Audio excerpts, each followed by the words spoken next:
Hello, bright and shiny beacons of light. I'm Michael Sandler, your host on Inspire Nation. If you're a regular member of our newsletter, sorry for the time zone change. We are in South Dakota today. And so we were a little bit confused on time zones.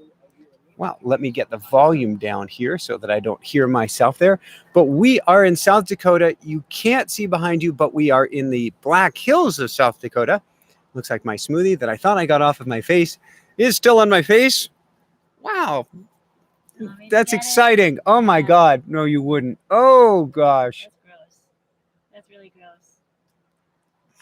Well, signs and symbols. You enjoyed a good smoothie. It's still on your face. What does it mean? What does it mean when a smoothie is still on your face?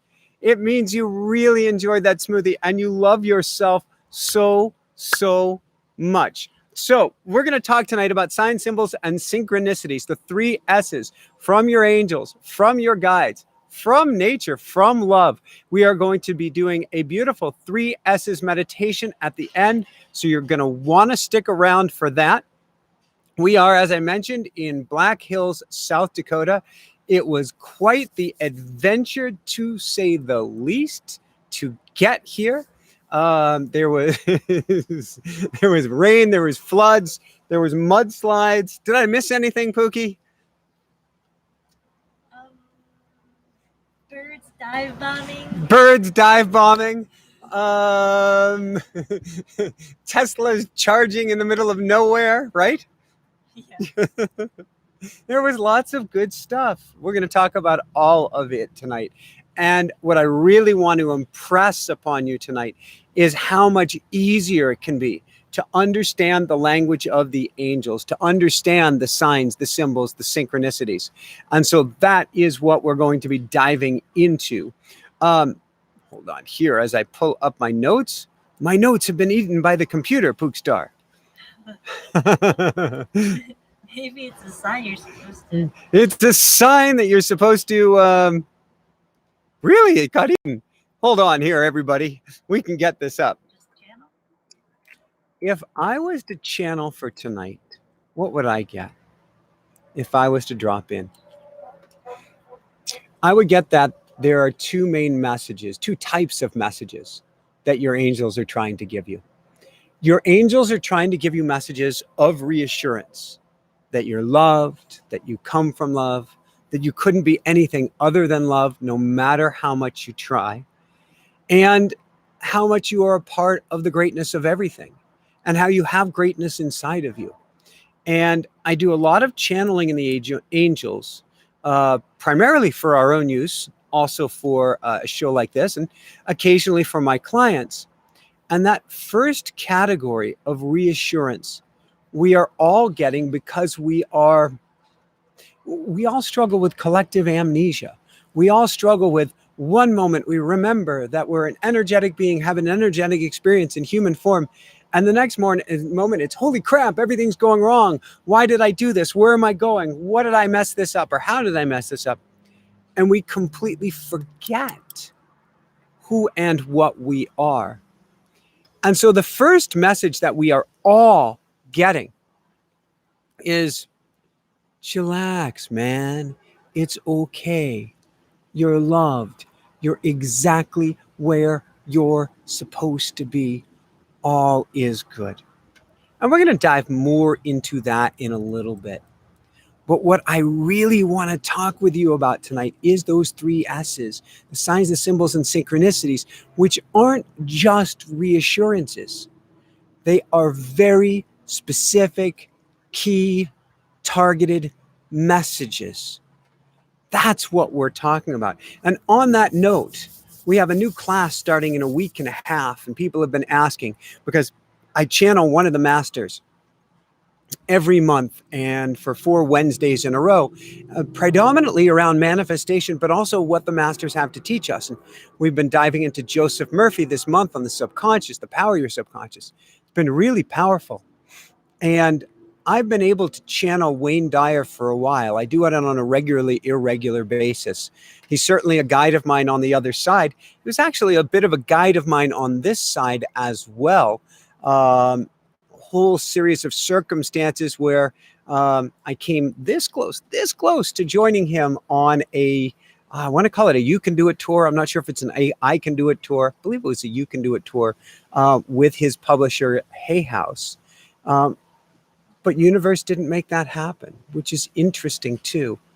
But so 10 days from now, 4 Wednesdays in a row, I'm going to be doing channel teachings with Wayne Dyer, specifically on his work called Inspiration. And it's interesting. When I talk about signs, symbols, and synchronicities, I can't help but bring up some of the personal stories. And for the last couple of days, as we were leaving Colorado, this yellow butterfly kept appearing and kept appearing and kept appearing. And a butterfly kept appearing for Wayne Dyer and landed on Wayne Dyer at the end of his book, Inspiration. I took that as a sign. And this morning when I got up and I said, who is it I'm supposed to channel for next month? I stepped outside of the RV. We were in a rest area not too far from Casper, Wyoming. And it was the Dwyer Rest Area. And a lot of people confuse Wayne's name because of the W in it and call him Dwyer. And so I took that as a sign. And so we're going to be channeling Wayne Dyer in a week and a half. How does it get any better than this? How does it get any better than this? That's how it does with Ruru singing. If you're getting 111, if you're getting 222, if you're getting 444, if you're getting any repeating digits, the angels want to get your attention. They don't just want to get your attention so that you go to a book and you say, hey, what does this mean? They want to get your attention. Wow. So that you know they are around you. And so that you can impress a question upon them. See, communication with the angels, it's the reason we wrote the automatic writing experience, and we have our automatic writing course, and you can check that out. And Allie will be typing it in the chat room, which is automaticwriting.com. The reason we teach that is because communication with the angels is a two-way street. Pookie, I've got a funny question for you. I'm guessing it's somebody in the campgrounds, but since I smell smoke and Ruru is going a little bit berserk, is it worth checking?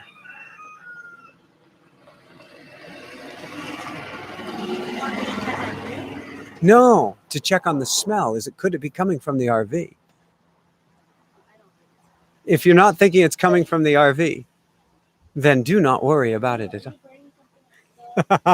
Ruru might be toasting. Ruru is not toasting anything because we don't have propane yet. Speaking with the angel is a two-way street. The angels are giving you signs, they're giving you symbols, they're giving you synchronicities every moment. But it is not so that you just interpret them and take action. It is so you start a dialogue with the angels. And we have some amazing mediums, amazing channels on the show. But it is not just about going to somebody else.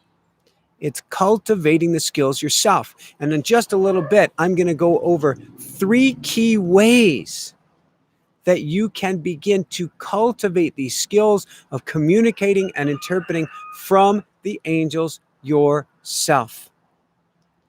With that said, we've had an interesting journey. Jessica, would you say we've had an interesting journey? She's nodding quietly. You mean for the last 12 years?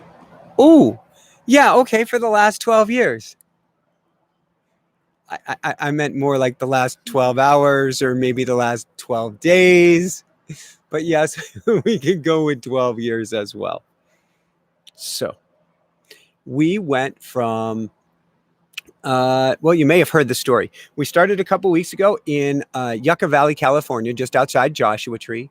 And we started, actually, I'm going to back up just a few days before that. I'm speaking with a dear friend who has a flat tire on the side of the road in Arizona and in her RV.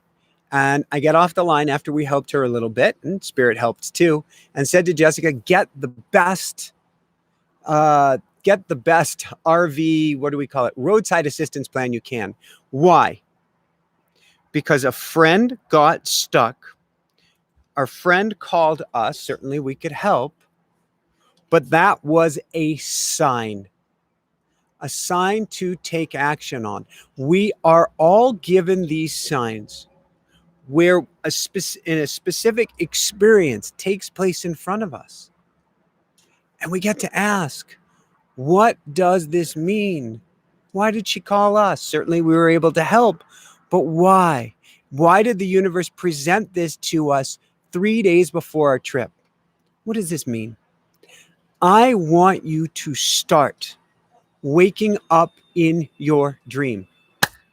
Wake up. This is a dream world. The signs, the symbols, the synchronicities. Carl Jung called it the dream, said the dream world is the waking world. The waking world is the dream world. We get to wake up and take a higher level perspective and look down at our lives and realize nothing, no thing, not a single thing is a coincidence. All of it happened for a reason. All of it happened for a plan. All of it happened on purpose, which means you get to look and scrutinize each event. So Jessica has one light on me instead of two, and I get to go, what's the symbolism behind that? Because this side of your face is still lighter than this side of your face. So if I turn this light on over here, then this side's going to get even lighter. And so one gets to ask, what's the sign and symbolism behind being too bright? It sounds silly, but actually, there is up in the sky, you could say, a marionette, a puppeteer who's pulling on the strings of our lives. And when we can recognize that and see the strings being pulled, we get to take a magnifying glass and start looking at everything. So we had our friend got the flat tire. Afterwards, I said, get the best RV roadside assistance plan we can. 3 days later, I think 3.5 days later, we're taking our RV. We're leaving the house. We shared the story last week, so we won't share it in too much detail here. We got stuck in the driveway with the RV in the desert. And it really wasn't anything that we did. It was the way the mechanics of the driveway worked, coming up one section, down another section, and the RV trying to mate with the back of the truck. We needed that roadside assistance plan to get unstuck. And we had it. What does this mean? It means when each experience in our lives happens, almost when every car passes, yes, certainly when everybody pulls out a power tool in your RV park, you get to look at it. A couple of days ago, Jessica had an Ooga Booga experience. Jessica, what's the one-word version of the Ooga Booga experience that you had in Basalt, Colorado, when you were told you should slow down? I was actually talking about you. She said, I should slow down. And what happened? The lights slowly turned down and went out. Mm-hmm. And I said to my friend, the lights slowly went down and went out. Yep. And I was at my friend's house, and I asked her, does this happen a lot? And she said, no. And then the lights slowly came back on again. She says, usually when there's an electricity outage, it stays out for a while. It doesn't come back. So it was creepy. Out of that creepiness, I know that we were going very fast to get things done. We were in Colorado for about 10 days, I believe it was. Does that sound about right? You're the truth police. There for about 10 days to, if you saw one of our past shows, we went from going from 4 storage units to 2 storage units. And we were going from, I think, 4 vehicles to 3 or 2 vehicles, all done in a 10-day period. And we were moving fast. And this was on our last day. And when that happened, Jessica came back and jumped in. I'm in the middle of something. And she goes, we just got a powerful message from the universe. And so now we've got hammers going. Powerful message from the universe. What's that message? We need to slow down, to listen. They're hammering. They're hammering the message. They're hammering the message in. Michael, you got to slow down on this move. And I had 1 or 2 trips more make to the storage unit. And I slowed way down. We're supposed to be out of our campground by 11. We got out at almost 1. I slowed way down. I drove through the most beautiful canyon with like muddy waters coming through this incredible red rock. I could have tried to set up my video or my cell phone camera while driving, which I've been known to do, but I said, I'm going to slow down. And I didn't get amazing footage. However, we got out safely. And soon after we left that, what would you call it? Gorge? What do we call that area? Canyon.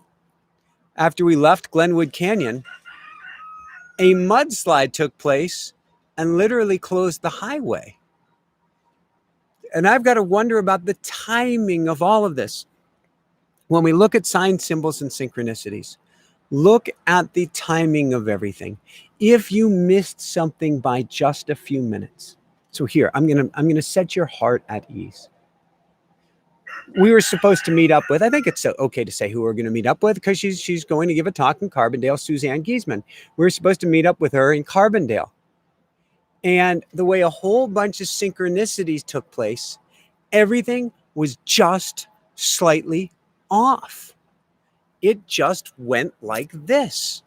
When you have a slightly off or near miss, don't think, if only I had. And that's Michael's old MO of smacking myself upside the head and going, what kind of an idiot. If only I had. Why didn't I do this? All of these sorts of things.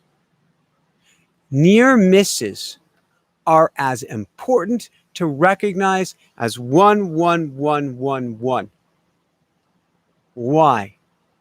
Because a near miss is telling you this was orchestrated just as it was supposed to be. It doesn't mean that you could have done anything better. It is to present you with the opportunity to be okay with something. That's what it is doing. It's presenting you the opportunity to be okay. So the next time you just miss a friend, you just missed a phone call, you just miss an opportunity, thank the angels. Say, thank you. I get it. This was exactly how it was supposed to be. Give thanks for it instead. I feel like going into 222s. Can I go to 222s? We bought the most amazing car last year to us, a little Mini that we were supposed to take on tour. All sorts of things took place. Couldn't take Mini with us. And when we went to Carbondale, Colorado, one of our goals was to sell Mini. And I could not sell her. I was running short of time. I didn't know how to get this organized. It was quite a stressful experience. So I'm driving down the highway, heading back to the campgrounds. And I think I mentioned this last week. I said, angels and guides, you take this. I cannot express enough how important it is that you ask the angels for help and you give it to them. The next thing you know, we have somebody calling us. The next thing after that, dealership calling us, dealership calling us, dealership calling, dealership. And we ended up selling our beautiful Mini for $2,222. And After all the bank loans and stuff were taken care of, we were paid in cash 222 as part of that total 22222. What does that mean? It means you give one heck of a thanks. It means you turn to the angels and you acknowledge, I couldn't have done this without you. When something that powerful happens, you almost want to drop to your knees. These are powerful signs. Few more I want to share with you. And we're going to do some real fun interpretation here this evening. So we get out of town and we just miss, there you go, a mudslide. The entire highway got closed. Now, we had talked about, should we have stayed another couple days and taken care of a few more things, although really we took care of the majority of what we needed to take care of.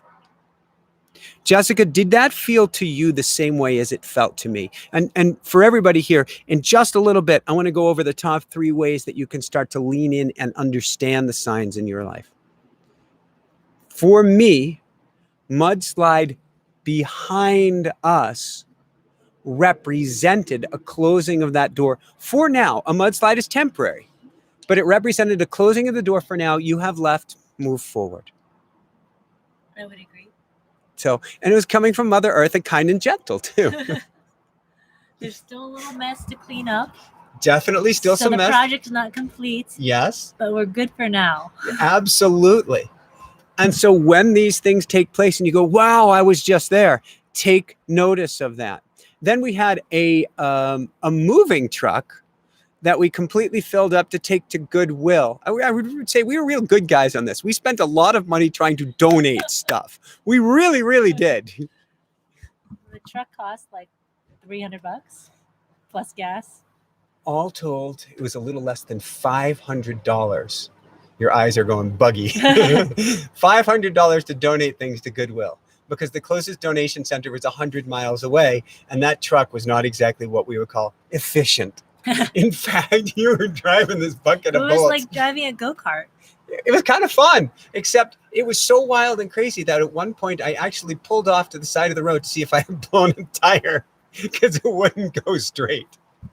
So the truck had on the side of it, and I want you to start watching for angels because we just, or for animals, we just had an eagle soar overhead. And in fact, remember when we pulled into Carbondale, we had the bald eagle. It was really cool.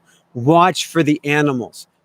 Animals they're like blank slates of nature or blank slates from the angels. Angels in the universe speak to us in subtle energy. We as humans are rather, in human form, are rather obtuse. To be honest, we're rather obnoxious. Our minds are continuously going, and we don't catch things very easily. Angels don't work that much in the physical realm. You're not going to see an angel typically, can happen, typically grab your mouse, start moving it around and start typing on there. Well, unless you know automatic writing, in which case I guess they can. However, angels can blank slate into animals quite easily. And they can move signs and symbols around. So you see an eagle overhead, you take notice of that. A raven speaks to you, you take notice. When I first met Jessica, 2 or 3 ravens, I believe it was 3, landed on the rooftop right above us as Jessica and I were speaking to each other. And I heard loud as day, clear as day, coming through, caw, caw, caw, caw, caw. Caw, caw, caw. She's the one you're supposed to marry, or she's the one you're going to marry. Caw, caw, caw, caw, caw, caw. And what did I do, Jessica? You said, yes, I know. And I said, cuckoo. You were right. Well, I wasn't down the rabbit hole yet. You were down the rabbit hole, but not this far down the rabbit hole. Right. Now, if a raven spoke to you, what would you say? You want to talk to my rooster? Oh my gosh, that's too funny. So, on the side of our U-Haul was snakes on both sides of this thing. And people can go, oh my God, snakes.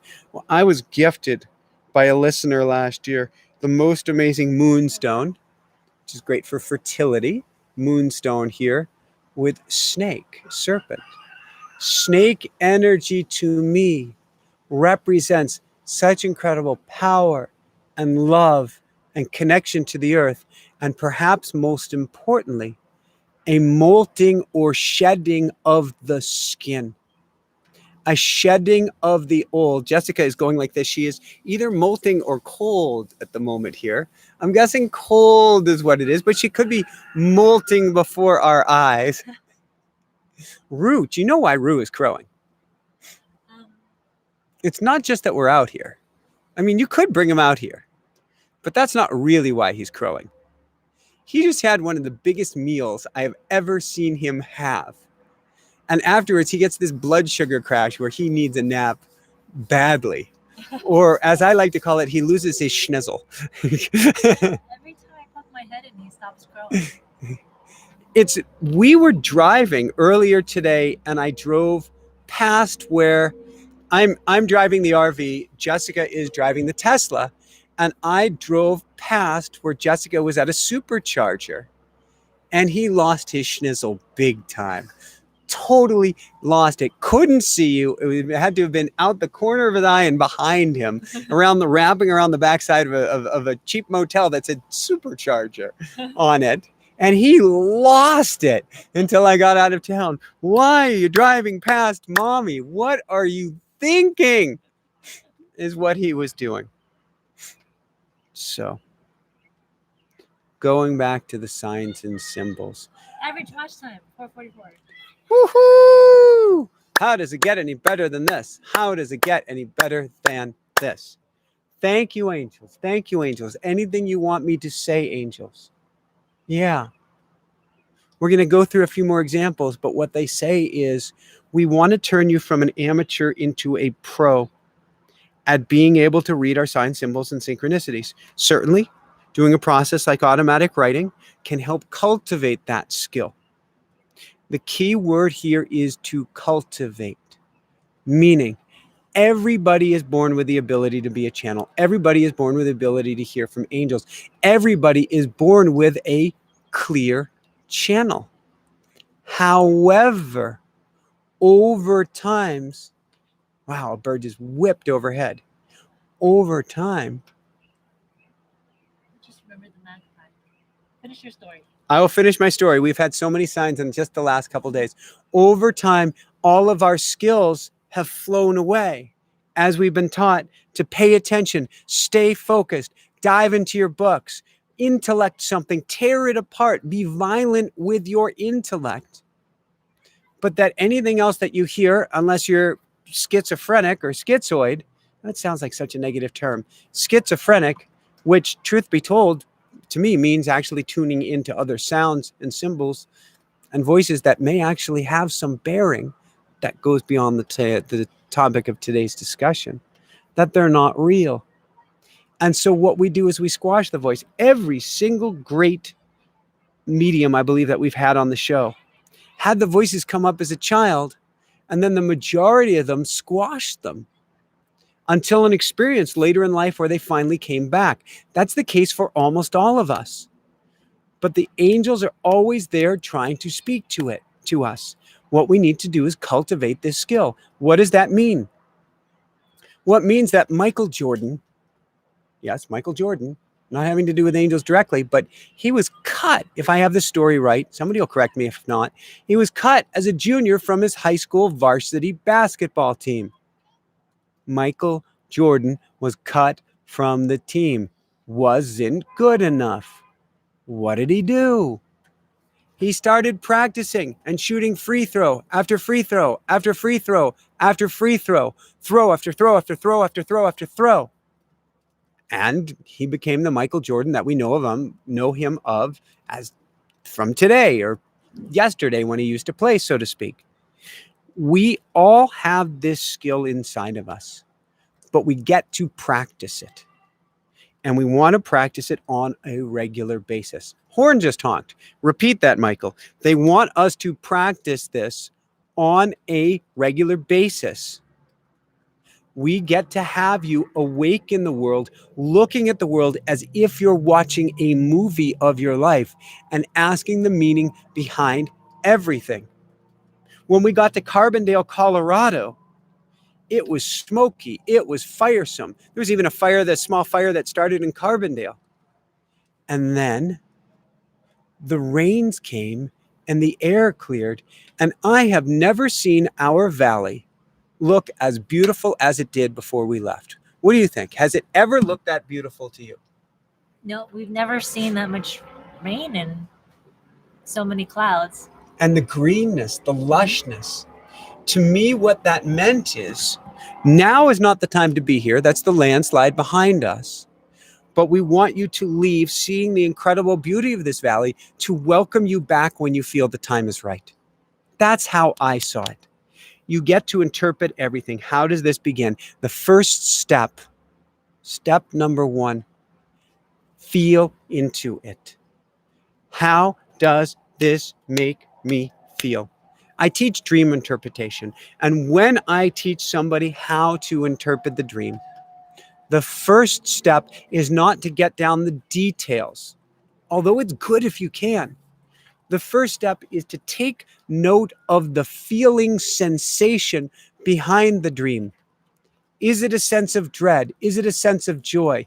We've been so spun just getting on the road here. It's taken a little work that I don't remember what this morning's dream was, Pookie. But you know what I do remember? It had a sense of, woohoo! We're on track. We're on path. Everything is good. Take note of that. You see an eagle overhead.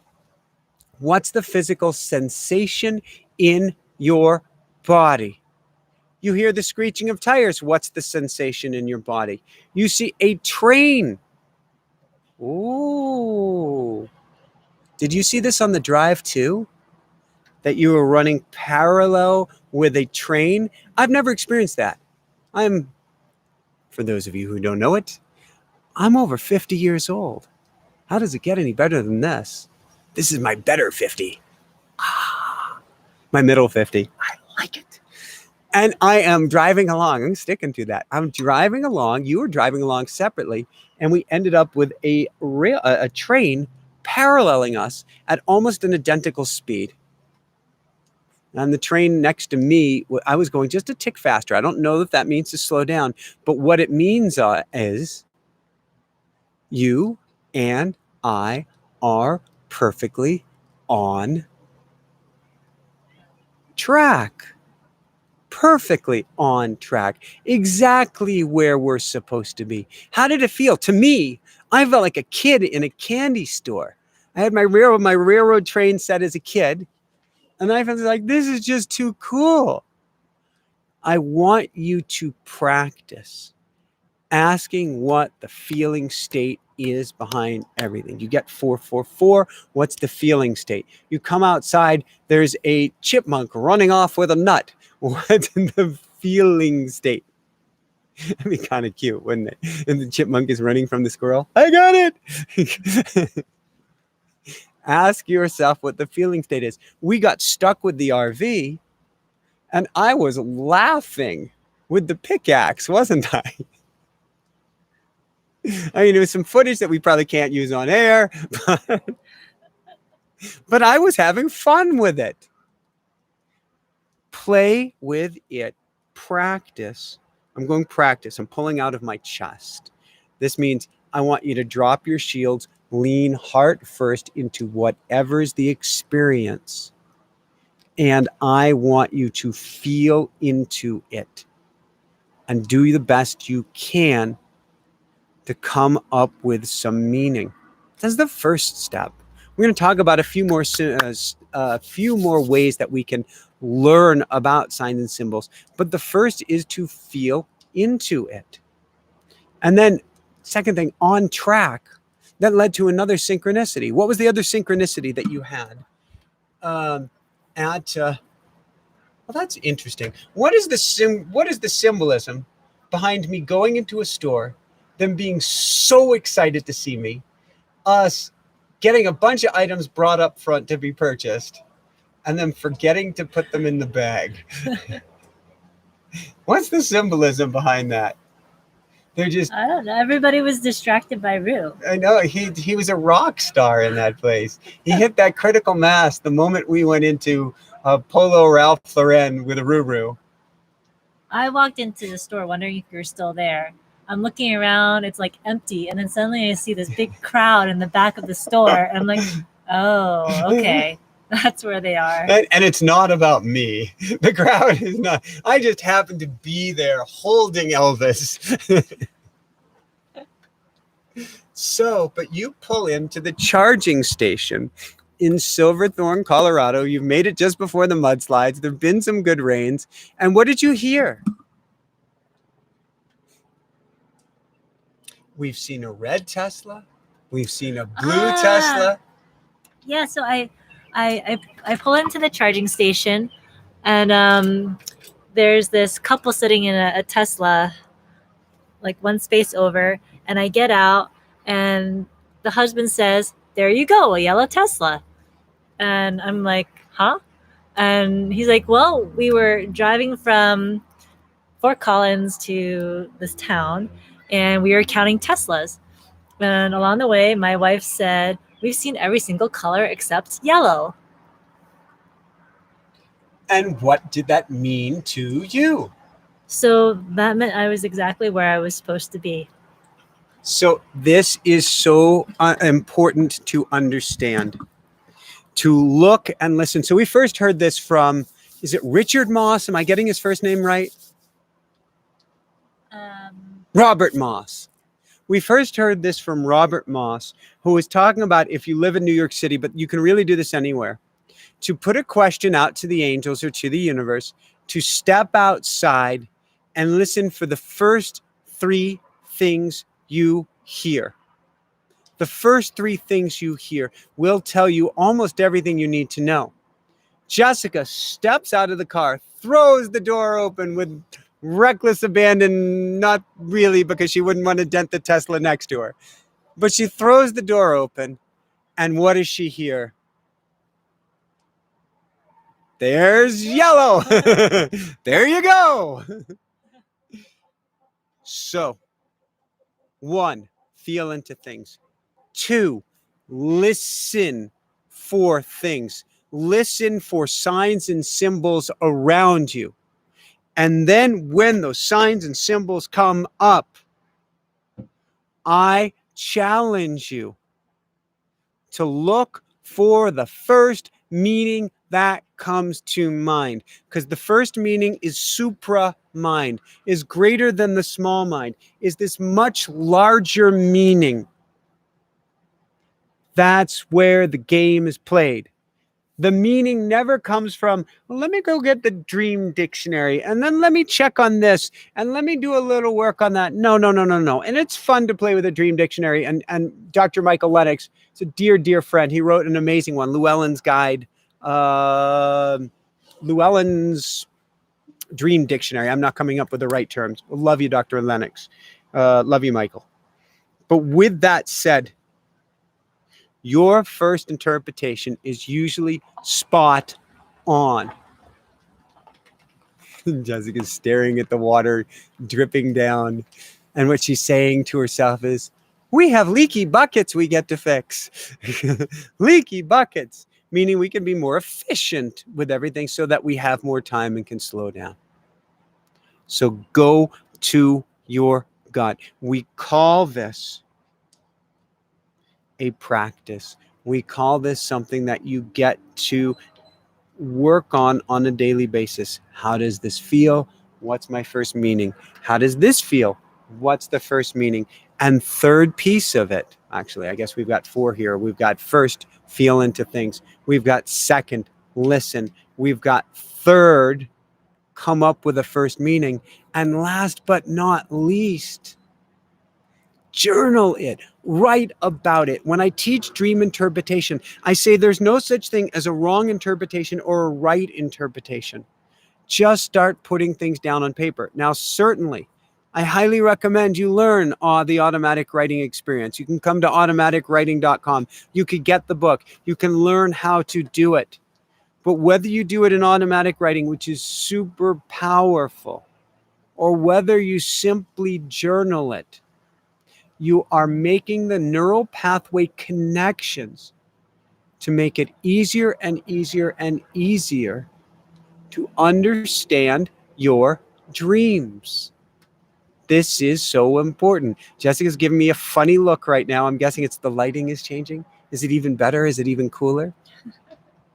Yeah, actually. Can they see the Black Hills behind us now? If you move your head a little bit, they also see the RV. RV. We have some beautiful hills around us. And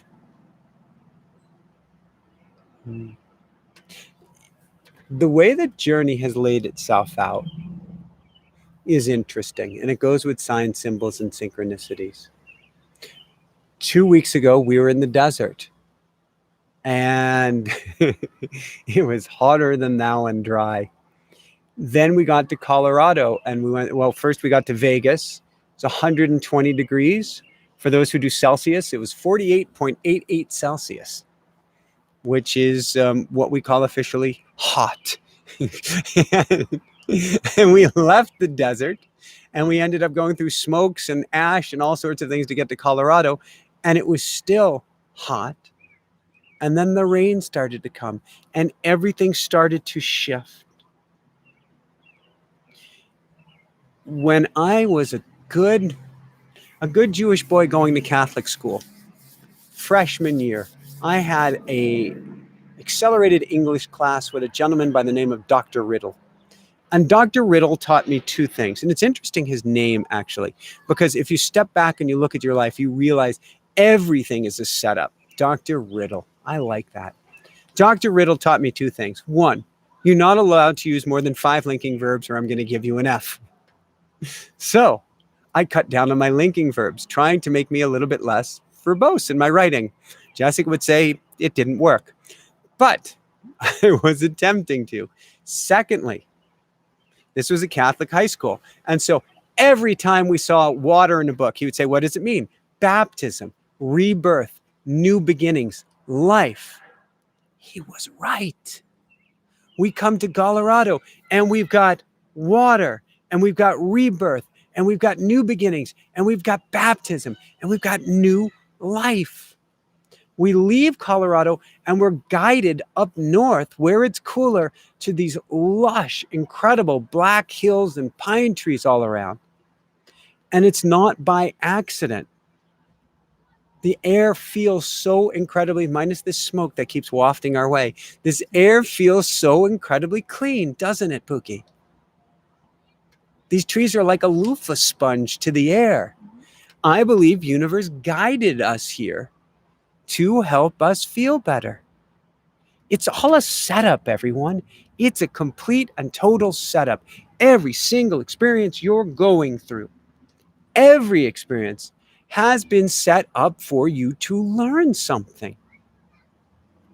And so we become the observers of the experience. We become the listeners of experience, the lookers of the experience, the feelers of the experience, the writers about the experience. And we start to read the story of our lives, read the story of your experience.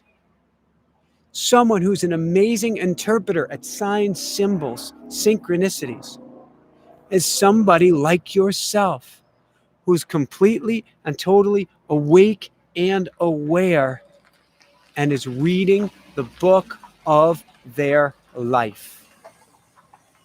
And that's exactly what I want you to do. We left, I mentioned it last week, we left California, RV stuck, we feel behind, we get into Vegas, we basically step out of our vehicles, and a gentleman comes running up to us to love mug us and say, oh, you have a 399 TH. Almost nobody else has a 399 TH. I've been in mine for 3 years. I've learned so much. I'm an engineer. Let me teach you all about it. Hello? Why did that happen? Good karma? Certainly. Why else did it happen? To say this is where you're supposed to be. That is one of the key messages. You are love. You came from love. You couldn't be anything other than love. Angels want you to know that. But they also want you to know that wherever you are is exactly where you're supposed to be, and you can change from there. But they want to empower you so that you have a love fest with yourself. And from there can make positive, powerful changes. But not to disempower you and say, dude, you're way off track. Because even if you're way off track, it's usually only 1 degree off. So with that said, I want to dive into some questions now. And then we are going to do the 3 S's meditation at the end. First off, those 4 key points, let me repeat them one more time. And it's not get automatic writing, get automatic writing, get automatic writing, although that would be great. The 4 key points are: A, should have a pop quiz at the end. Feel into things. 2, listen. Listen for what you hear. This is usually where Jessica grabs a picture. Listen. I do the ear thing. Really, truth be told, I do the ear thing because my ears aren't as good as hers. And she speaks with a very quiet, high voice. And I have to go like this to hear her. 1, feel into things. 2, listen. 3, what's the meaning? Drop your shields. Drop your guards. What's the meaning behind a Ruru crowing almost on cue? He's saying, dang it, man, put me on camera. Don't you get it? Oh, I'm the star. You know, he's right. I think I'm going to have to bring him out in a minute and put him on camera. 4. So come up with that first meaning. Let's cultivate your intuition on this. And 4th, journal it, or better yet, go into automatic writing, this trance-like state where you put pen to paper, go into a meditative state, and the pen begins to move as if from the angels, because it is. And they will literally give you meaning and talk to you right there and then. If I was to give it a bonus, understand all of these signs, symbols, and synchronicities are not about just hearing one random thing. And oh, great, they've got one more for me. It's not about hearing this one random thing and taking action about it. It's about cultivating a relationship with spirit, a relationship with the angels. And the last piece that they have that they wanted me to say is to play with the cards. Play with tarot. Play with oracle cards. Start to get yourself familiar with these things of feeling into the cards. Throw out the owner's manual. Throw out the guidebook. Do not use the guidebook with your oracle cards and tarot. Instead, what's the first meaning? What do you hear? Write about the card. Use the tools that are here. Feel into it, come up with a first meaning, listen, and write about it. And do this on a daily basis. Do this like Jessica likes to do a lot, but right before going to sleep, she wants us to pull pull a few cards. Jessica, do we have access to cards here on board? We get back to that. This can help you cultivate a practice. I am hopeful, no promises. Angel's like, what? I am hopeful we will have a deck of cards out by the end of the year, but they also have a book that they want me to put out. And so I get to find a way to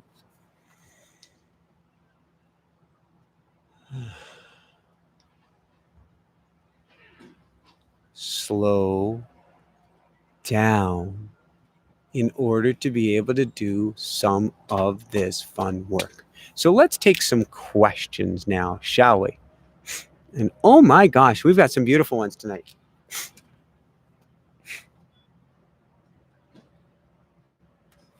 This looks like, Lisa Buckner, your question this week looks almost the same as last week's, which I'm sure it's not, but I'm having a sense of deja vu.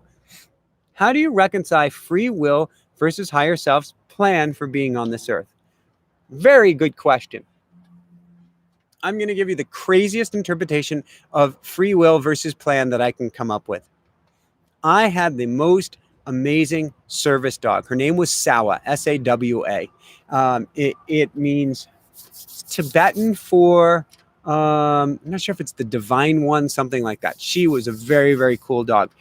I rescued her off of a farm where she was being sent away to one hunting family and abused or something happened, came back, sent away to another and abused and came back. She was at a farm where I was keeping horses. And yes, I used to have 3 horses. I love those horses. And when she would come back, she would be hooked onto a cable, steel cable run that was about 50 feet or maybe 50 yards, a short distance long. And she had on a collar and she had on a chain that would go to this run, which is kind of cruel. And all she could do was run up and back this length of cable. Now she could run up and back, but she could also go out 5 to 10 feet to the side without any tension on her neck. But if she went further, the cable would start to pull her back. Bless you. And so basically her path was from point A to point B, but she could do it the easy way or the hard way. One felt much better and was more joyful, although, gosh, I needed to rescue from there very, very badly because she was even stuck out during thunderstorms. One plan is easy. One path is easy. The other is more difficult, both along the same timeline. That's how we can have life. We signed up. We had a soul contract here for Earth School. And we had James Van Prague on a week or two ago talking about Earth School. We signed up. Actually, I guess his show comes out Tuesday. Woohoo! James Van Prague, everyone, you're not going to want to miss this. No, Right? Gary Gary Zukav. Zukav. We had James this past week. Gary was talking about Earth School too. Gary Zukav, Seed of the Soul. Oh my God, what an interview. What an amazing human being. The transmission of energy with Gary is, if nothing else, just being in the presence of Gary on YouTube is phenomenal. Just that energy. We came here with a soul contract. We came here with a purpose, with a path, with a plan. And I'm not getting that well, if you get it right, then you don't have to be here anymore. We chose to come here to learn these lessons. We chose to come here. With that said, we chose to get certain lessons, and we're going to get those lessons. But it's much easier if we go with what I call the flow line rather than to fight against things.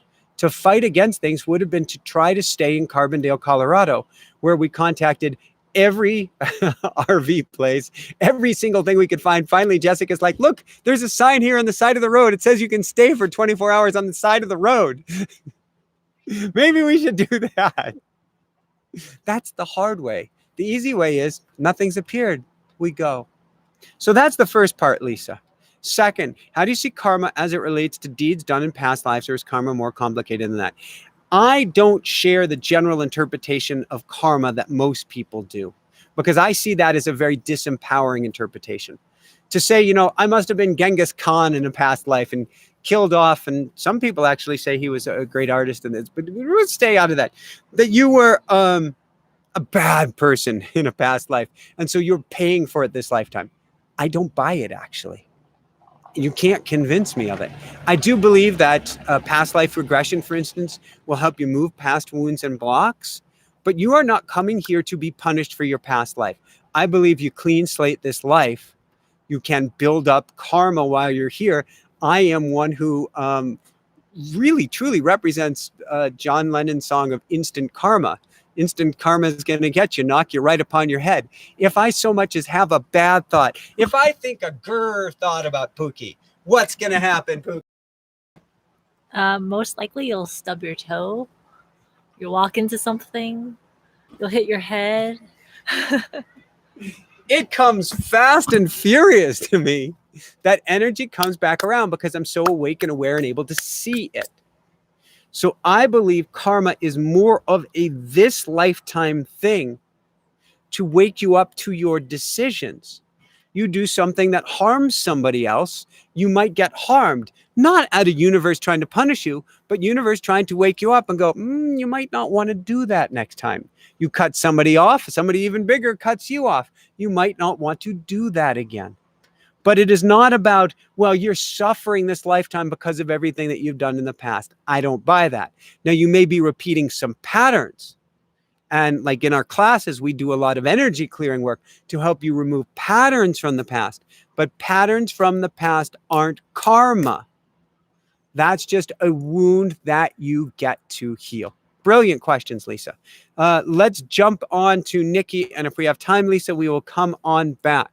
What does it mean when you keep catching your birthday on a clock? Happens pretty much daily. Very odd, but comforting. So, Nikki, I have my opinion on it. I'm more curious as what yours is or what you feel into it. For me, it means how precious, how special you are, how much you get to love yourself up, how precious, how special, how loved, how precious, how special you love. It's my birthday on the clock. I love myself. It's my birthday on the clock. I love myself. It's my birthday on the clock. Oh, you're such a good person, Nikki. You're such a good person. You're such a good person. Or that may seem kind of weird. You're such a good person, Michael. And I know all of this seems kind of creepy and weird. But the more that you love yourself up, the more you're going to rock it this lifetime. And my guess is, Nikki, you need it more than anything else in the world. So when the angels have you catching your birthday on the clock, love yourself up. Thank the angels. Ask them to bring you even more love as well. Arlene, does anyone get what angels want you to know with all these numbers? I still don't know what they're telling me. Arlene, there is a brilliant book by Kyle Gray that I can't recommend enough on angel numbers. That's awesome. But to me, more important than the number itself is to go to the very things I said. What's the feeling? What was the thought? So if something happens really bad to us, I'll put that in quotes, or if numbers come up, often what Jessica and I will do is go, what were you thinking? So if the numbers come up, what was I thinking? What was I doing? What does it feel like? What do I sense? What do I get out of this? It's very personal and intimate, not just out of a book. Certainly, 111, we're looking at universe, 222, the divine is with you and in you, and you are completely surrounded, and on it goes. There is meaning behind this. But more important than decoding the number is the feeling state you have in that moment. So, Yimena, what does a yellow butterfly mean? Ooh. To me, yellow is the symbol of love. It is the symbol of light. It is about shining bright. It is about bringing your goodness to the world. It is about illumination. It is about joy. It is about goodness, which is why you're catching me almost in the time in yellow glasses, yellow this, yellow that, although they're hard to come by. So you may catch me sometimes in red ones as well because I'm looking for fun and I couldn't find a yellow pair. But the yellow butterfly to me is symbolizing freedom, is symbolizing joy, is symbolizing you are on path coming into the light. So we're in Carbondale, Colorado. We're emptying out storage units. We're hustling, although we get to slow down. And I keep seeing the yellow butterfly. And that to me is, Michael, everything is good. Everything is perfect. You are stepping forward into the light. Jay Weber. So really, people can be a sign or symbol for someone else? Absolutely. Everything's a cosmic setup. You may not realize it, but you are absolutely a cosmic player in a giant, theatrical act much bigger than yourself. And you are being orchestrated. Well, what do you mean I'm being orchestrated? Well, Jessica was put on my path at just the right time and just the right place for me to meet her so that I could marry her, and vice versa. We are always being positioned for somebody else. Heck, our truck, our car, our RV, our who knows what is a sign and symbol as much for somebody else as they are a sign and symbol for us. Oh, gee, there you go. Synchronicity. I hadn't read the second part of your question. Like driving up in the yellow Tesla. Well, yes, we did discuss that earlier. Yes, absolutely. Nadia, what does a white feather floating in my yard mean? And we had that, was it last week in a class that a white feather had dropped? I think it was last week in a class. A white feather to me very, very simply means either your rooster is molting or It means angels by your side.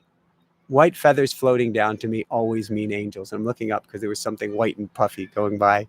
They always mean angels are by your side. Angels are by your side. So when you see a white feather, give thanks, give thanks, give thanks. Edward. Hi, Edward. A job has manifested. First interview done with good energy, which would require my move to another state, hour and a half away. How do I understand the interpretation of that? All right, Edward. There are two different ways we can look at this. And you've been through enough of my work that I believe you know some automatic writing, so I would dive into this. Either it means that you get to move an hour and a half away for a new beginning, which could be really cool, Edward. This is definitely a time where we let go of the old and we embrace the new. Or it could mean just what you said. This was my first interview done with good energy. It could mean that you keep doing interviews locally, but with good energy. So what you get to do is lean into the feeling state behind this, Edward, and you really get to challenge yourself. So when it comes to messages from the angels versus ego, we look at, is this light versus is this heavy? And I say light, and it's interesting because the sun just came back out. Is this light? Is this heavy? And so we could look at Edward moving to another state an hour and a half away as, oh my God, no. Or we could feel into it and go, you know, that's not what I want to do. But something about it feels light.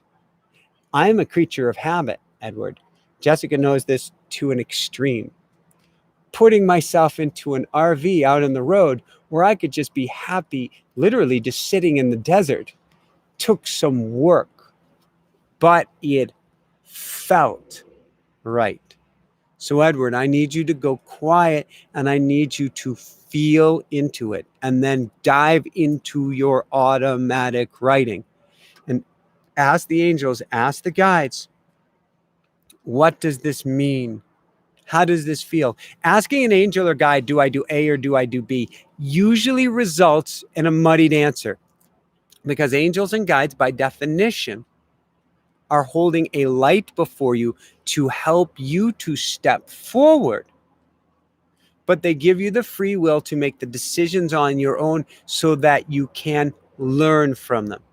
Now, sometimes a rock slide will happen behind you to encourage you forward on your journey. I know when people used to come to me, oh, some still do. I do a limited amount of coaching, very high level coaching at this point. When people would come to me looking to change their profession, their career, start a business, whatever it was, things would blow up to help set them free. So that can happen. But Edward, what I want you to do is ask the angels, what can I learn from this? What can I see from this? What can I gain from this? Any insight that you can give me? Any insight, angels, that I may have been missing about this as well. But congratulations, Edward. This is huge. How does it get any better than this? How does it get any better than this? Let's go to Karen.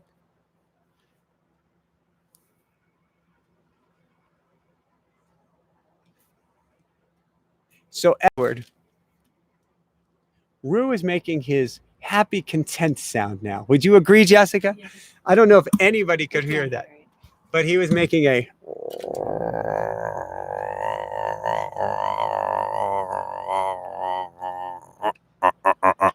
He like cranks his tail down, like to squeeze all of the out of him. And so I want you to take a good look at this, Edward, because there's something really positive here. Karen, I'd like to hear what Michael says about oracle cards, tarot, and Ouija boards. Comparison, maybe. So oracle cards versus tarot. Tarot has a very, and this is a complete layman's version. Tarot has a very formulaic way of being done. Oracle cards, no formula at all. Both of them can be phenomenal. Going to somebody else, it depends on how good of a reader they are at stepping outside of their own ego to give you a reading. But you can also learn them both yourself. And I think that's the most exciting to me. There's a whole box filled with different sets of cards that I wanted to take with me that I left behind, because at the end of the day, it's not the individual set that matters. It's the feeling state behind them. Ouija is interesting because Ouija, to me, is about taking a net and casting it out into the stream of spirit at any level. In other words, Ouija doesn't have a safety mechanism. When I teach people automatic writing, the first prayer that they use is called an intention prayer.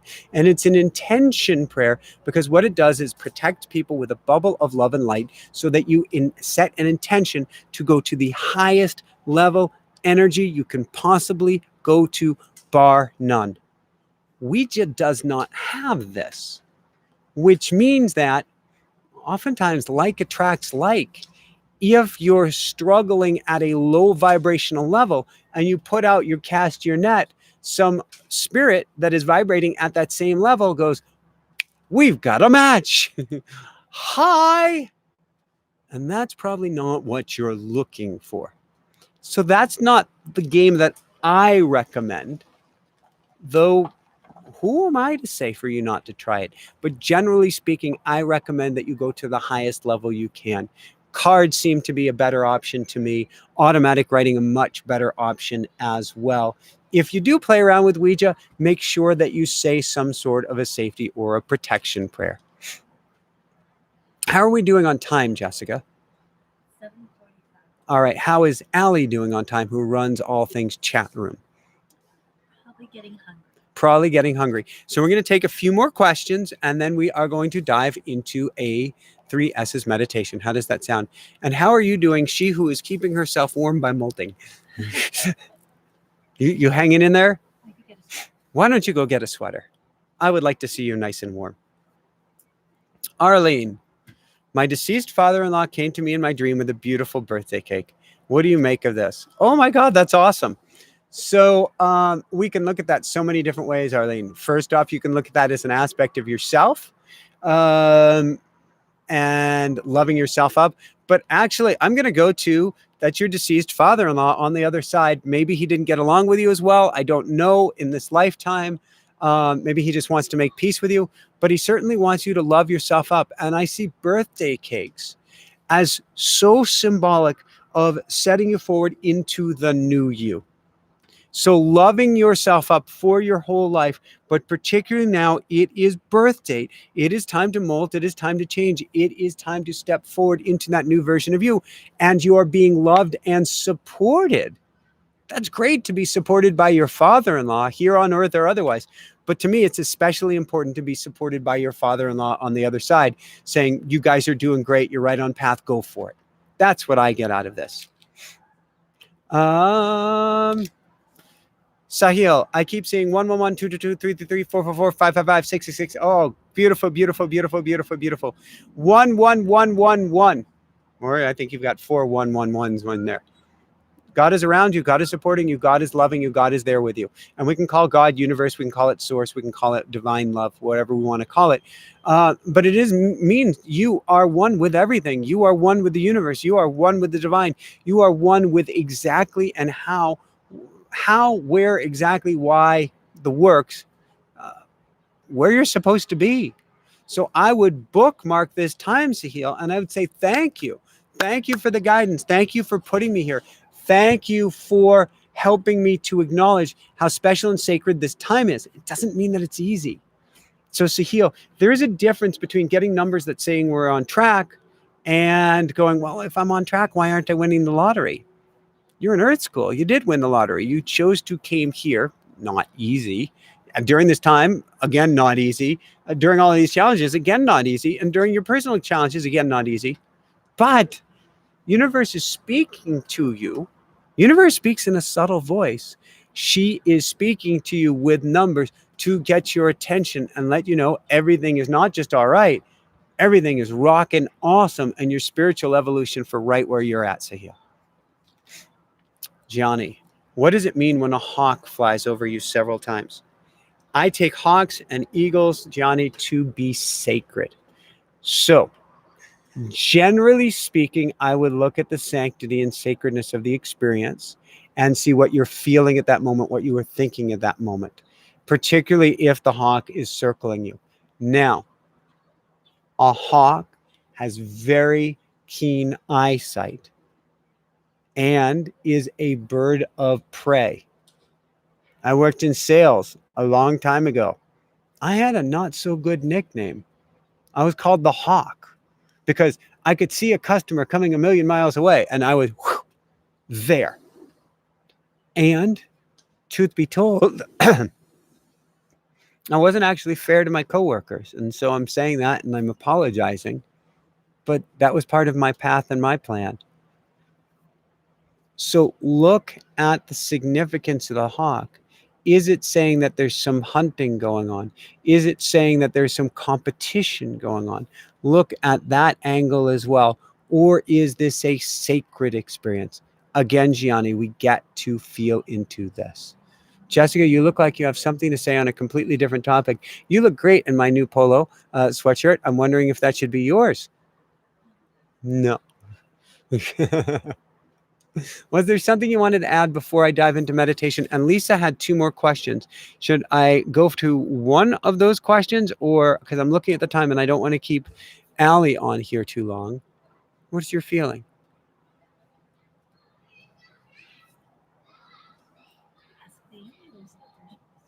I get 1 out of 2.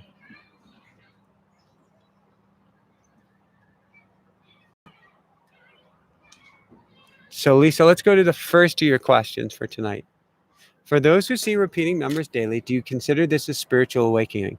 Lisa, I consider it a knocking on the door. Signs, symbols, and synchronicities, and they often start with repeating numbers, are, hi, Lisa, can I get your attention? Hi, Jessica, are you awake? Michael, hello? It is such an easy place to start. When I was a kid, I would see 129 and 29 seconds, 135 and 35 seconds, 111, of course, and 11 seconds. I was always getting this as a kid, but I never had a guidebook. But I remember taking note and going, that's weird. It's like watching the movie The Matrix and seeing the black cat twice. It's a glitch in the system deliberately designed to catch your attention and let you know that not only is this not real, it's more real than real, meaning you are a character in the story of your life here on Earth School, and it is an awakening, but it's not like the Great Awakening. It's not a full-on awakening experience, but it is getting your attention. All right, with that said, I want to dive into... So second one is a complex dream interpretation. So the simplest version, Lisa, if I had time, I had a dream where my left thumb tip was full of breast milk, was trying to get out. I was also wondering why not on the right side. I did suck my thumb long time. Too crazy. Left heart. So go more to the heart, Lisa. That is the simplest interpretation. This is the simplest interpretation, is that we need to draw nourishment from the heart and get out of the head. If we're going to the right side, this would be your intellect, and we're not trying to draw milk from there. So draw more of your heart nourishing mama's milk. That was actually pretty easy. I just went quiet on that one. So good. All right. Jessica, anything you wish to add? You look really good in that sweatshirt.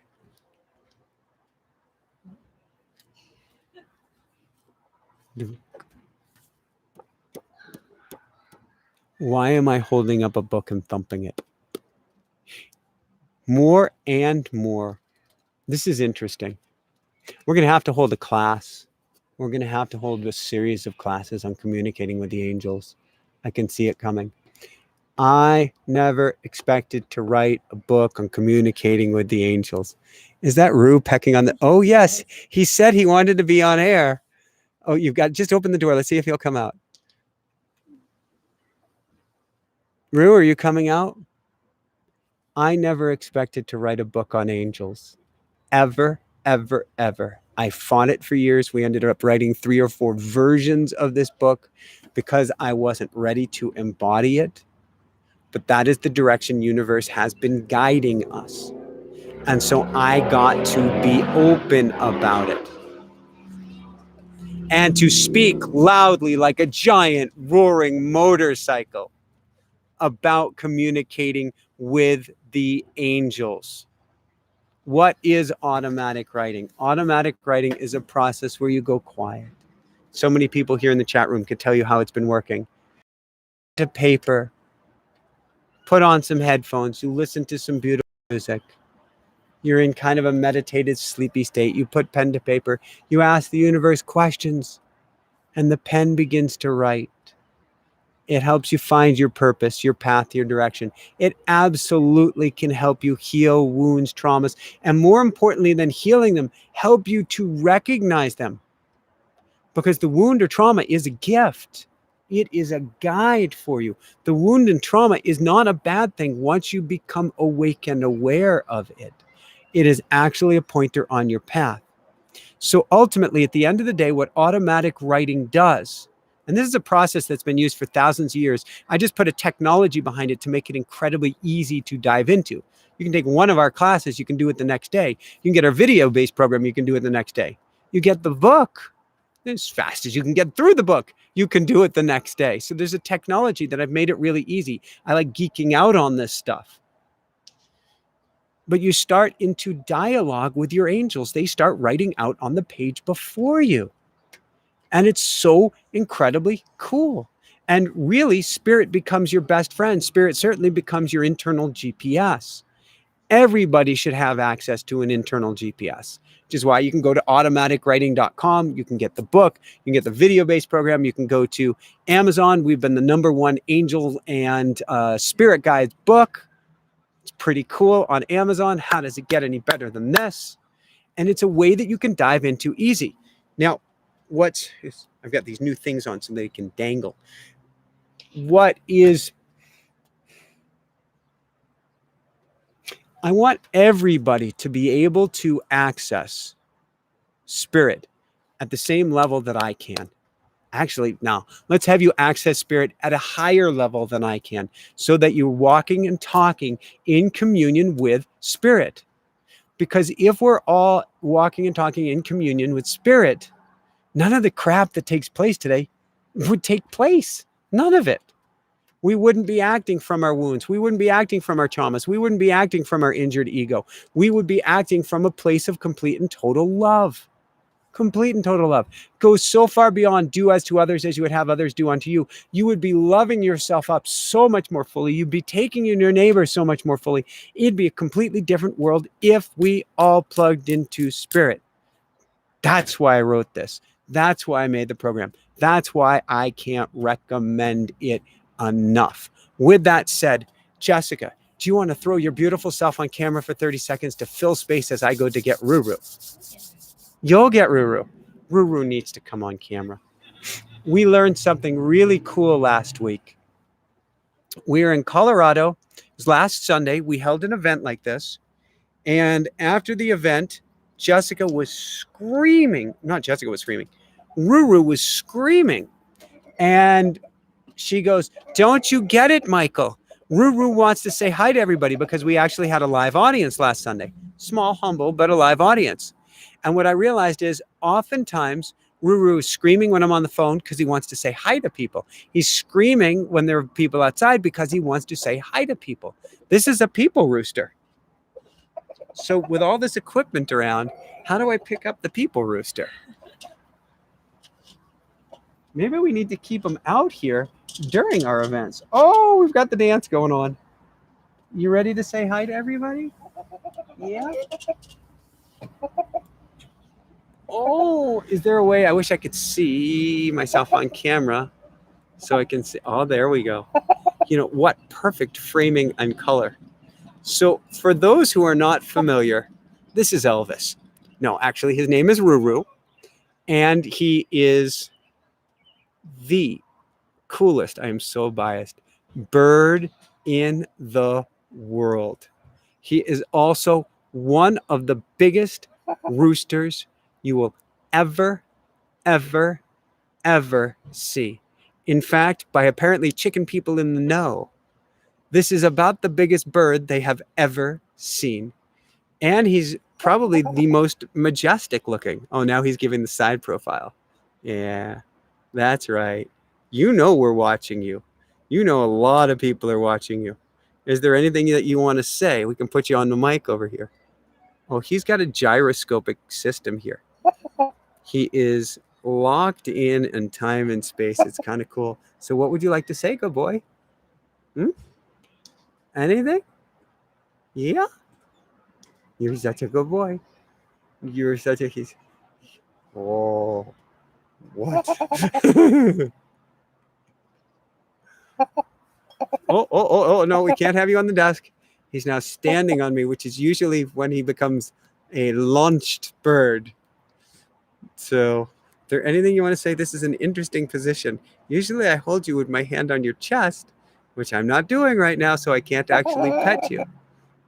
But thank you for joining us. Is there anything? We're talking about angels and spirit guides. And clearly, before I met you, I was always collecting feathers. Now I always have feathers because you are a feather producing machine, aren't you? What do you sense? What are you getting? What are you hearing? What are you knowing? You're such a sweet boy. You're such a sweet boy. You're such a good boy. You are, Ruru. You're such a good boy. Can I pet you? I know if I move forward here. There we go. I know you. You're thinking of jumping. Oh, there we go.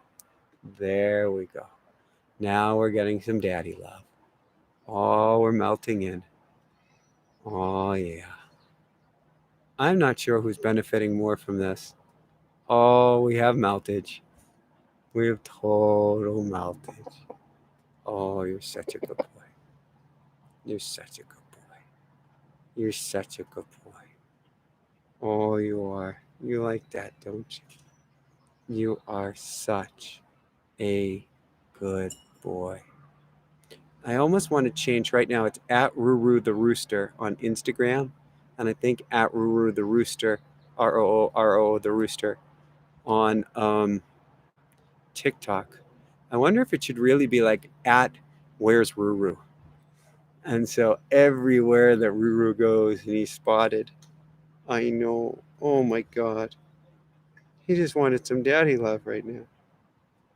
He just wanted some daddy love. Oh, you're so sweet and precious. You're so sweet and precious. You're so sweet and precious. Lullaby and good night. And may sweet dreams be with you. Da, da, ya, da, da, da, da, da, da, da, da. I'd zoom in if I could. Da, da, da, da, da, da, da, da, da, da, da. Lullaby and good night. And may sweet dreams be with you. Ya da da, ya da da, ya da da da da da da. And good night, and may sweet dreams be with you. Da da da. Different kind of meditation. Da da da da. Da da da. Da da da. Da da da. Da da da da. Oh, you're such a good boy. Recently learned he likes harmonica. I need to take harmonica lessons, don't I? Da, da, da. Do you think I could do a meditation like this? Yeah. All right. Let's have you just focus on the Ruru. Oh, yeah, we're going to do a Ruru meditation, aren't we? I've never done a Ruru meditation before. Here we go. That's right. So what I'd like you to do is sit up good and tall. Keep your eyes open a little bit. And we're going to breathe in, down to the belly, and out. Breathe in and out. In and out. As you keep on watching Ruru, realize that every animal that comes into your life, particularly the ones outside of your household, have signs, have symbols, certainly have synchronicities, were meant for you to see them. And so when you see an animal, when you see a bird, what you want to do is feel into it, listen into it, experience, if you can, putting yourself in the mind's eye of that animal. And so you see Ruru right now, and he is really, really relaxed. Imagine that you're Ruru. Imagine you're looking at the world through Ruru's eyes. Imagine that you're feeling the world through a proud rooster's eyes. How does it feel? What do you sense? What do you get out of what you hear?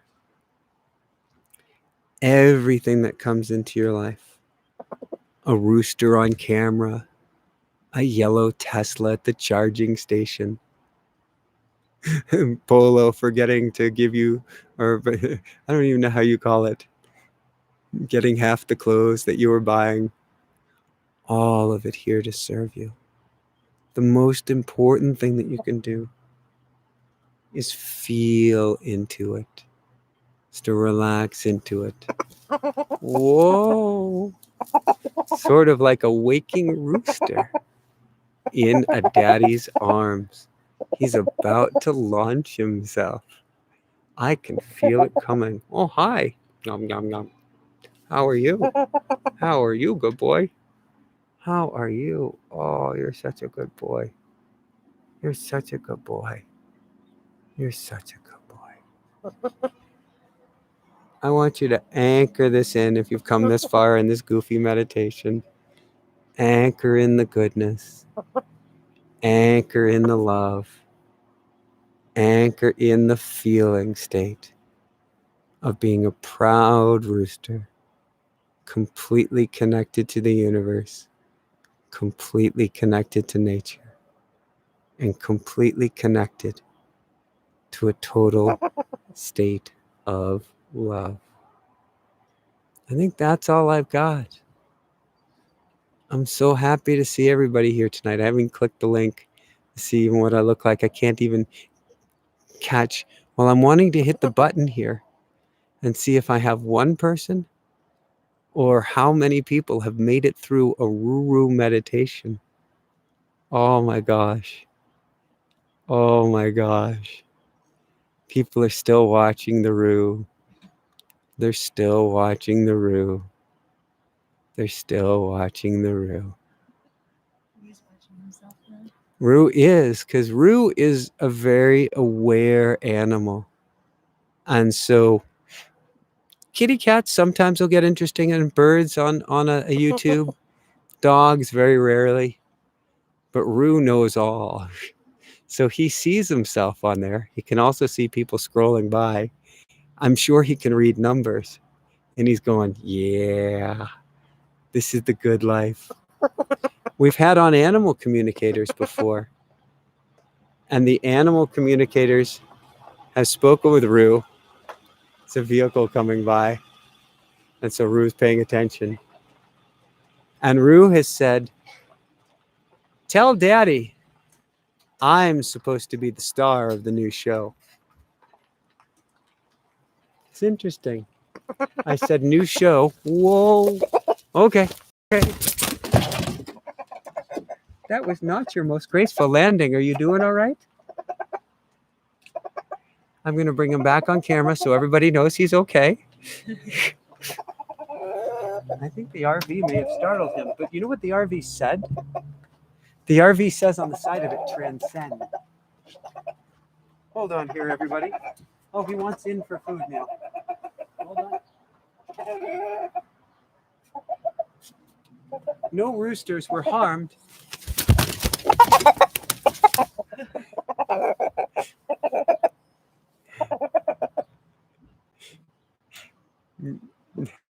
So we have a new host. Is there anything that you wish to share, Rue? Is there anything that you wish to tell people?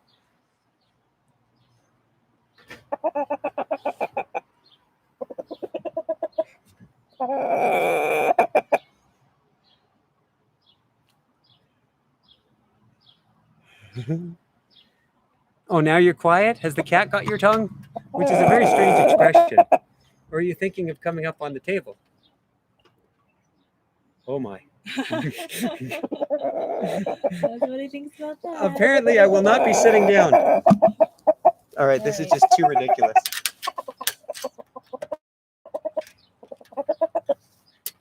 We have had an accident on the chair. You're not going to jump from there. Tell me you're not going to jump from there. All right. Do we call this good? Yes. This show has gotten completely out of control.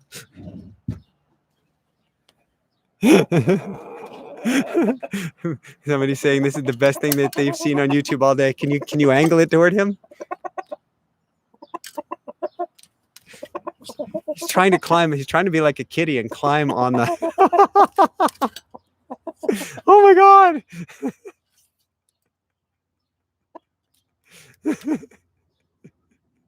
You're such a good boy. Oh, I can't end it now because if you could see how great this looks on YouTube. This is his greatest moment. He's never had a YouTube close-up like this before. There are people saying their cat and dog has jumped up on the bed. They're watching right now. They lost sound. They lost sound? Are you sure we've lost sound? All right, maybe we do call this good. Okay, so love you guys so much. And I think we've just frozen up. I'm not sure. I think we just froze. No. Oh, he hit the play button. Oh, they can hear. Okay, they can hear. Sound is fine. Okay, he just hit the play button. This is kind of funny. And now he's relaxed and cleaning himself and preening.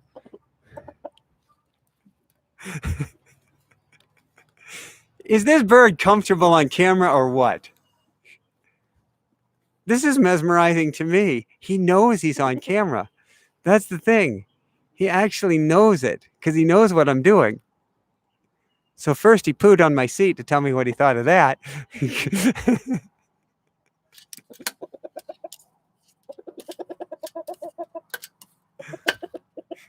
All right. I think we should call it good. So, any last words of wisdom, Jessica, before I let go? I've lost whatever I was going to say. This is just too funny. The thing is, everybody's staying. He's kind of mesmerizing to people.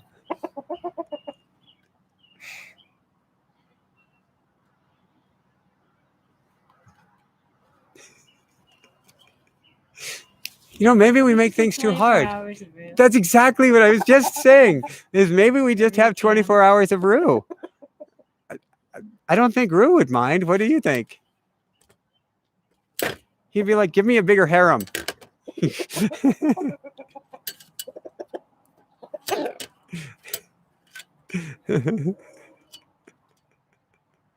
And does Ruru have a talent agent and manager yet?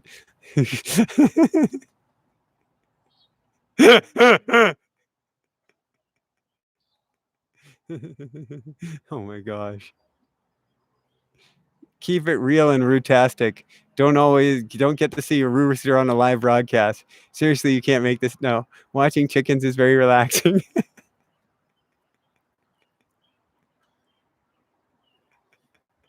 Oh my gosh. There's got to be a channel in the making here of Ruru. That will have to magically flow. Ruru has totally dominated the show. Yes. Can we get an episode with him and translate what he's saying? He is not a chicken. He is a star. I can't stop smiling and laughing. He's a little show off. Yes, he is. I don't think, what's interesting, the lighting, I don't think the camera recognizes Rue the same way the AI as it recognizes me. So I have to stay close. I could watch Ruru. Oh.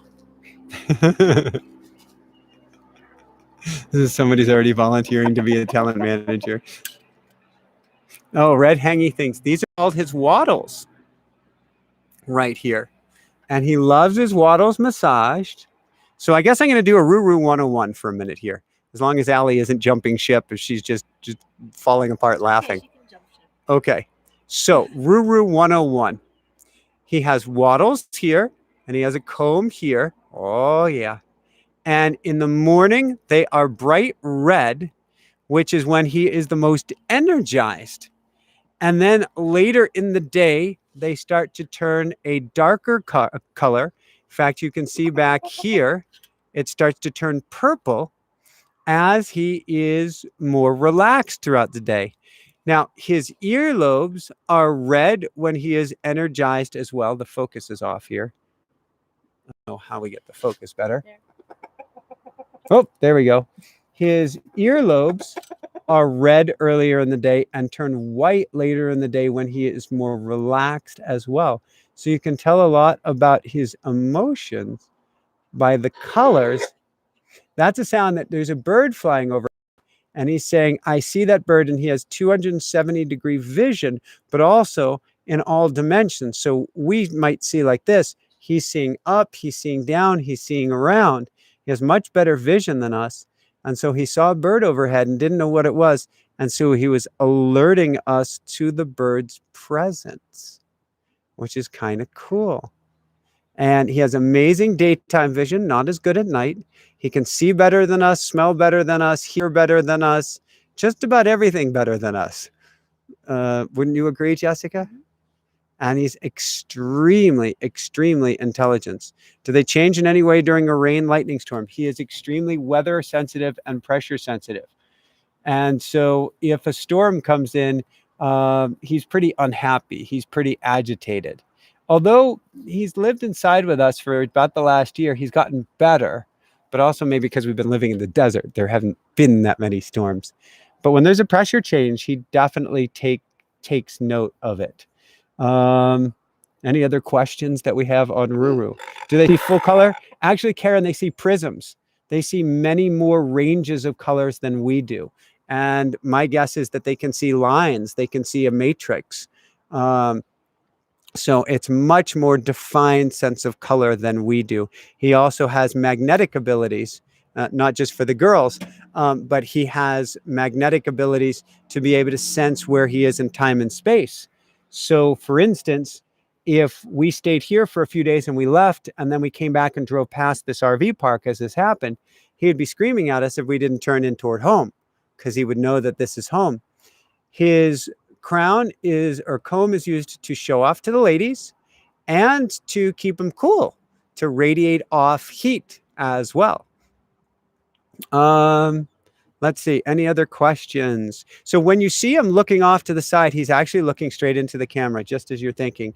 He actually understands what camera is, because Jessica, what happens whenever we go out? Everybody wants his photo taken with him. Everybody wants their photo taken with him. And what does Rue think about that? He loves it. He loves his photo taken. Average rooster is supposed to be about 20 years. My guess is he's going to go much longer than that, because this is probably the best fed rooster on the planet, which explains why he's also probably one of the biggest roosters on the planet. Wow, what do you see? What do you see? He's loving this. What do we feed him? Jessica, what do we feed this bird? Regular chicken feed. Yep. Along with coconut flakes, hemp seeds, flax seeds, pumpkin seeds, spinach, and a little raw meat leftovers from the kitties. Not to mention dried mealworms. Mm-hmm. And I must admit, his favorite crack lately is A little granola. little bit of French vanilla granola at the moment from Kind is what he is enjoying the most. Also, his favorite foods in the world. What is the kind of food that is his favorite? Mexican. This boy loves his Mexican food. Absolutely loves it. And tortilla chips. And though he's not supposed to have it, a little bit of avocado. He is approximately 16 months. We're told that at a year and a half, he stops growing. So he's got a month or two of growing left to go. We do get to trim his spurs and nails, which are definitely needing it. And looking at his legs, you would understand that he is truly from the dinosaurs. Let's see. Anything else? Any other questions? This is awesome and hilarious. How was he yesterday during full moon? I don't think he was any more. Well, last night actually he did lose his schnizzle a little bit, didn't he? But I think it was a long drive. It was a very, very long drive. Coconut oil on those legs. That's interesting. How does he wander or stay close outside? He will stay somewhere in between. Yes. He doesn't really run away, but he can have a very short attention span. And so he might stay with us for a little distance. And then he might wander off to go try to find some worms or peck at some rocks or find a paint chip occasionally. He manages to find paint chips everywhere. But he's not going to run off on us. Definitely a lady. Has he? No, he's never fought. No. We got him so young, we would never let that happen. Is he ever aggressive? They say that animals are in the here and now, but he actually takes note at how you treat him. And if he doesn't feel that he was treated exquisitely, he will let you know it. Is that a good way to put it, Pookstar? Yeah. So, oh my God, what an image this is. Lifespan, I'd say at least 20 years. Kate, lots of love for those who are some people are jumping off. Other people are asking more questions. He does get to have a show. So let's call it good for now. Yeah. And we'll have more Ruru shows in the future. Why don't the cats stalk him? He's bigger than the cats. He's a lot bigger than the cats. Yes, he does fear Oregon NG. All right. Love you guys so much. Come join us for our class Wednesday. That link, maybe we can put in the chat, or if Allie is still here, can put in the chat. Rue is 15, 16 months. And we'll see you next Sunday, or come join us for our Tuesday event with Gary. Oh my gosh. I'm so in Rube. With Gary Zukov, an amazing show. He's the author of Seed of the Soul. Love you guys so much. Keep on shining bright. Rue, any last words? No, we're good. I'll hit the end button here. Once you don't shut it off there. I gotta find the end button here. Oh, thank you, Allie, for running everything. Thank you, Dream Team. Thank you, Jessica. Thank you, Angels. Thank you, Ruru. Here we go. Finding the button. The magic button. Keep on shining bright. Woohoo!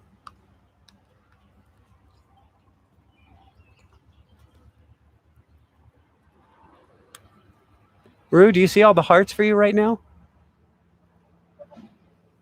He's trying to get one last look in the camera. He's just busy preening. We might be good. 3, 2, 1. You want to look in the camera one last time? One last time in the camera? One last time in the camera? Oh, there we go. Up with the camera. Up with the camera.